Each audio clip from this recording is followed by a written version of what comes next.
You are listening to How to Get Over Your Ex, episode number 228, What You Don't Need to Get Over Your Ex.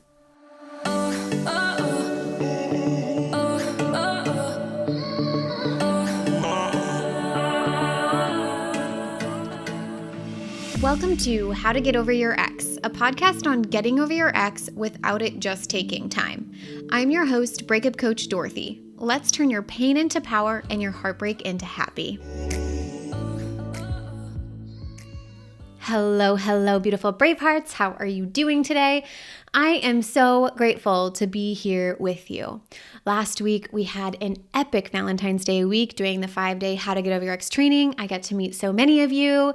We had an amazing giveaway and mind-blowing coaching, and a lot of you have signed up for the Get Over Your Ex program so we can continue to build your bigger and better life. I just cannot wait to see where y'all will be in 3 short months. That bigger and better life is so close. It's so exciting. I loved meeting all of you and continuing this work together. And if you're listening to this the day it comes out, I highly recommend joining us inside of the Get Over Your Ex program if you were unable to join the 5-day training. And I'll go ahead and I'll put a special link in the show notes for a special discount code just in case you are ready to get going. Let's chat today about what you don't need to get over your ex and build your bigger and better life. I spend a lot of time talking about how to get over your ex, and today I thought it would be really fun to have an episode dedicated to what you don't need and what's not needed to get over your ex that I think a lot of individuals believe is actually necessary. So let's get started. The first thing is time. Time is not needed to get over your ex. I know this is controversial. We hear a lot of times, ironically, that healing just takes time. And here's the thing, time is passive and you are the active force within that time. Now, just because it doesn't take time doesn't mean we need to rush through getting over your ex. However, if it was time that got us all over our ex, all of us would be on a prescribed prescription and we'd each get over our exes in the same amount of time. But as we can see, that has not been the case historically. And I want to remind you, thoughts create feelings. The stories that you say in your brain, the optional thoughts you think, create the emotions you experience. So if your thoughts don't change over time, neither will your feelings. That's why some Bravehearts tell me they've been out of their relationship for 8 or more months and they are still not over this person and they still feel horrible because time does nothing on its own. It's the thoughts and stories you think that determine how you feel. Now, if you change your thoughts within that time frame, yes, you will feel differently. But it wasn't the time that passed that made you feel differently. It was the thoughts that you changed within that time that makes you feel differently. Because getting over your ex happens in a moment. It's a moment shift that happens. I've seen it. I've witnessed it for hundreds of Bravehearts I've worked with. For so many of you who have listened to the podcast or have done any of my trainings, I know you know what I'm talking about because you've probably seen it. It's one shift that then sets everything into motion and boom, you can call yourself over your ex. It happens and it can happen for you. And with all that being said, do not beat yourself up for however long it's been taking you to get over your ex. But also at the same time, don't be at the effect of time, okay? Secondly, going no contact. This is another controversial one. So totes, not something you need to do to get over your ex. Going no contact is not required for you to get over your ex. Number one, there are many people who have gone no contact who are still not over their ex. If no contact is what created getting over your ex, all of us could simply just cut contact and then you would be over that person, which is not the case. Number two, there are many people who cannot or do not want to go no contact because either they co-parent, they work with their ex, or they have mutual friend groups. So if going no contact is working for you, awesome, keep doing it. But I'm here to say that this is a solution that is addressing a symptom of the larger problem, which is desire and attachment for your ex. If you had zero desire for your ex and zero attachment to them for your future, seeing your ex at a party, chatting with your ex at work, or co-parenting would not be triggering. So instead of ruminating about, should I block him? Should I not block him? Should I go no contact? Should I not go no contact? Instead of trying to control the world around you, I want you to learn how to no longer be triggered by your triggers. Feeling neutral and indifferent is available, and that doesn't require you to avoid your triggers. It actually asks you to face them and then learn how to not react to them. The example I give is one of my colleagues who is a coach. She helps people who are struggling with binge eating.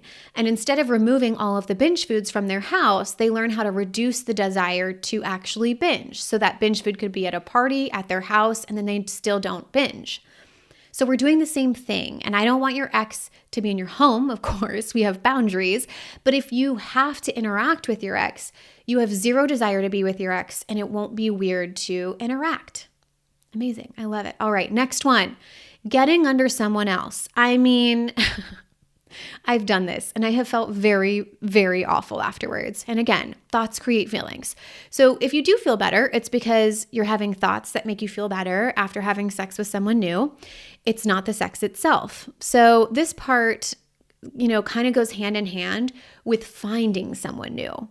And what I tend to see happen when someone hasn't done the work to get over their ex, but they jump into something new, which, hey, there is no judgment, this used to be me, is that what we find, and what I found within myself, is that the problems in your last relationship carry over. So frustrating, am I right? So the jealousy for me, the feeling attached and worried, worried about losing the relationship after that honeymoon phase, it felt very uneven, unequal, and worrisome because I hadn't yet learned how to reduce desire and attachment or manage my thoughts to create feelings that I wanted, how to manage my emotions. Now, the moment I cleaned up those two things, managing my emotions, emotional maturity, and reducing desire and attachment for someone, was the moment I had different relationships. In general, romantic or otherwise. It is so fun being in a romantic relationship where I don't feel attached to it working out. Oh my gosh. It's amazing because I've created a bigger and better life in a way that no one can take it away, like my ex did. And anyone who wants to join me, they just get to be the cherry on top.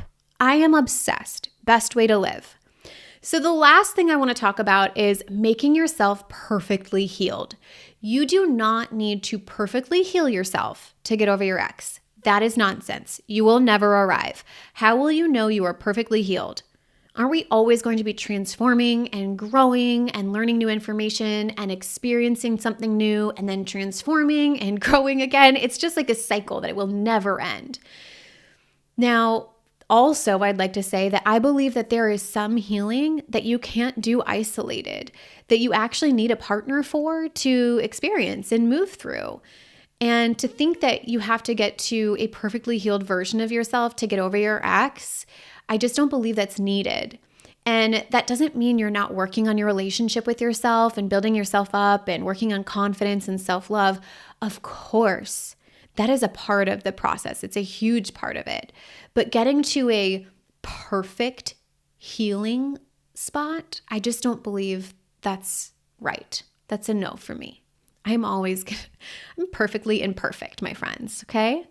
Just like you. You are always and will be perfectly and imperfect, and that is phenomenal. I love that about us, right? So with all that being said, the two main things you do need to work on that I highly recommend is, one, to learn to manage your thoughts, to therefore feel safe in feeling your feelings. Emotional maturity, not being at the effect of any given one thing like your ex. And two, address the root cause of your breakup or your divorce, which is desire for your ex and attachment to your ex. Learn to reduce desire for your ex as well as attachment. And so that way, all of your breakup symptoms are addressed at once rather than trying to put out these little fires here and there. We're really addressing the root cause. It's almost like if you were to go to the doctor, if you have a symptom of a rash on your skin and you're treating the rash rather than the disease that's creating the rash in the first place. Now, the whole How to Get Over Your Ex podcast covers both of these topics in detail in many, many episodes. So I highly recommend continuing to listen to this podcast to whichever episodes really resonate to you. And if you want to work with me in a one-to-one capacity where I help you learn how to do all of this for your specific situation, I highly recommend you get into the Get Over Your Ex program. It puts all of these steps in detail as well as in order. There is a specific order to work through all of this stuff. And if you sign up before February 23rd, you'll get a huge discount. So if now is the right time for you, I highly recommend it. I will drop the link in the show notes, but it will expire on February 23rd. And I would love to have you inside. And I would love to help you get over your ex. But even more importantly, I want you living your bigger and better life in 3 months. 3 months from now, you could literally be living your bigger and better life. Not just dreaming about it, not just building it, but you could be living it. All right. I love you so much. I hope you have an amazing week, and I will talk to you next time. If you're loving the How to Get Over Your Ex podcast and you'd like to learn how to fast forward getting over your ex without spending months or years feeling angry, jealous, or unlovable, I would love to personally invite you to participate in our free on-demand video training, where we share 3 mind-blowing moments that will forever change your experience with your breakup or divorce. Come check it out at breakupcoachdorothy.com.